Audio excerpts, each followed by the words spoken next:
because you have had a pretty stern voice in rational thought in Congress. And, at what point did it become racist or bigoted or anything to just have a difference of opinion?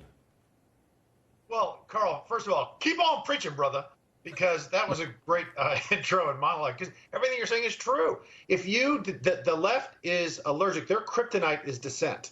And if you disagree with them, they have to demonize you in some way. Right. So they always have these pejoratives that I don't even like to repeat. But they try to say that if you believe this certain way or you look a certain way, you have more weight, you have more import, you are better than someone else. And it's just ridiculous. Yeah, no, it is. Actually, I saw probably one of the greatest clapbacks on Twitter once. And like one person says, I don't see the word AR-15 anywhere in the Constitution. And someone also said, well, can you show me where it says the word gay in the Constitution? And the answer is right. Neither is in the Constitution, but both are rights that should be fought for. I mean, am I wrong? You know what?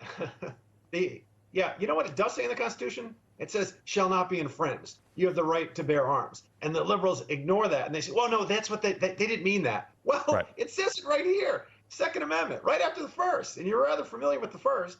And the second protects the first. Yeah. So, again, absolutely ludicrous. And you know what, Carl, at the end of the day, if the left didn't have double standards, they wouldn't have any standards at all. That's true. But you're talking about the First Amendment here. We've seen Elon Musk, who has basically neutralized one of their largest control platforms, which is Twitter, and they've lost their mind. They said, you can't have an even playing field with a free and fair exchange of ideas. That shoots down our narrative. The most important diversity we should have in this country is the diversity of thought. That's what I loved about going to your university, was you got to hear so many different points of view. Now, this was 30 years ago, and now if you dare have any point of view that doesn't agree with the left's, it's basically like a religion. It's they're mostly secularists, so this is their belief system. And it's sad because I don't want people, if I am speaking in front of some college kids, I want them to challenge me. I want them to decide for themselves. Look at what the right has to offer, look what the left have to offer, and then decide for yourself what you believe. Yeah, I mean, but this shooting has challenged. Unfortunately, this is every time we have one of these shootings, we have the same initial conversation, which is guns. And the narrative is never about, like, let's deal with the people. When someone has a drug problem, the left says, oh, no, we got to get to the root cause of why they do drugs. Let's not regulate the drugs. In fact, let's give them free crack pipes. But when it comes to guns, it's never, let's get to the root reason why this guy shot up this place. It's always, we got to take the guns, and we got to take them from everyone. Why is that? Yeah, it's horrible when anyone takes a life, particularly senseless and full of hate and rage and whatever this fellow's motive was. But, people also run down folks that, in crowds with cars. We don't talk about cars being the issue. All firearms are, at the end of the day, they're a tool, like a screwdriver or a knife or a chainsaw that can be used for what they're intended, or they can be used for evil. So let's look and punish the person that misused the tool, not the tool itself. Yeah. Well, I want to get to the House because Republicans are obviously poised to, have their elections, and it looks like McCarthy's going to be the Speaker. Hakeem Jeffries, though, is going to kind of take the realm as the leader of the Democratic Party in the House. I mean, this is a guy who a while back supported hearings on reparations. I mean, he's not exactly a mainstream Republican. What's your taking on how he's going to be received? Well, you know what I noticed about the left and the Democrats? The newer ones that are coming in are further and further to the left. Crazy. Case in point, Cori Bush had an amendment to one of their voting rights bills, rights in parentheses, putting their thumb on the scale more like. But anyhow, she said that she wanted convicted felons while incarcerated to have the right to vote.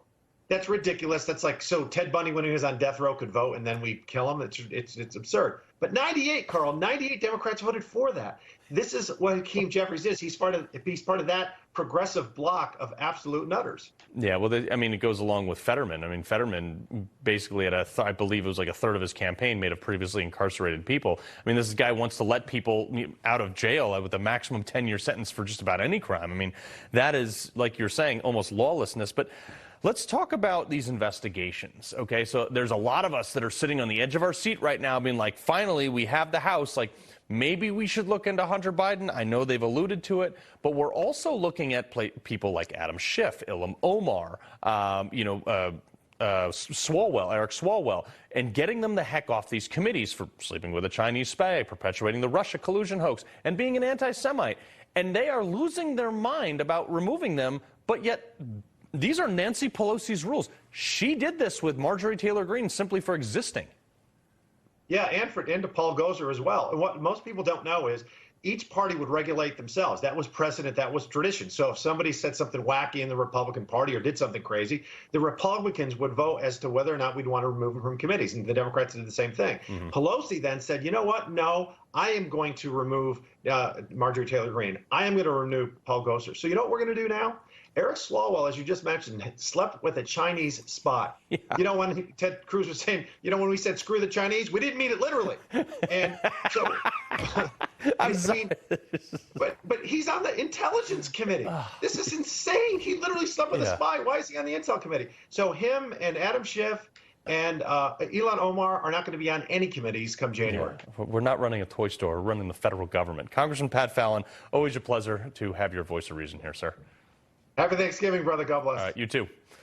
All right, coming up, China cracks down on factory workers as they lock down millions of their citizens in the